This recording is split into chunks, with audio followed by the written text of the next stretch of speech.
தொடரி movie திருப்பி வந்து தனுஷ் அவர்களோட திருப்பி வந்து நீங்க பேர் பண்ணிருக்கீங்க. ஆனா இந்த டைம் வந்து பயங்கர சேலஞ்சிங்கா நடந்திருக்காமே, என்ன சேலஞ்சிங் விஷயம் நடந்துச்சு? ஆமா, ஆக்சுவலா அது ஒரு 5 கேரக்டர்ஸ் இருக்கும். அந்த 5 கேரக்டர்ஸ்ல வந்து நானுமே ஒரு கேரக்டர். அதுல ஆர்டிஸ்டா பண்ணுங்க பிரபு சலமன் சார் வந்து டைரக்டர்.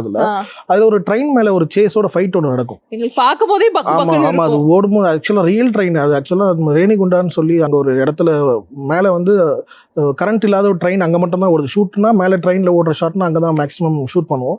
அங்கே வந்து லைவ் ட்ரெயினில் லைவாக ஓட விட்டு ட்ரெயினில் ஓடுற ஷாட் ஈவன் தனுஷ் சாரும் அப்படி ஓடி எங்கள் கூட சேர்ந்து ரிஸ்க் எல்லாம் பண்ணார் அந்த இதில். அப்போ அங்கே வந்து ஒரு ஃபால், தனுஷ் சார் அடிச்சோன்னா கீழே ட்ரெயின்லேருந்து மேலே கீழே ஃபால் ஆகணும்.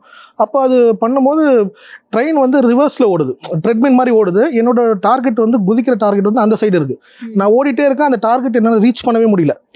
ஆமாம், பின்னாடி போகுது, என்ன பின்னாடி தள்ளுது. நான் தப்பி தவறி ஆக்ஷன் சொல்லிட்டாங்க, நம்ம ஏதோ ஒரு ஆர்வ கோளாறுல குதிச்சிட்டோன்னா அங்கே இன்ஜின் எல்லாம் கீழே எல்லாமே நம்ம விழுந்தாலே பொழைப்பமான ஒரு சந்தேகம் தான். அந்த மாதிரி ஒரு இடம் அது.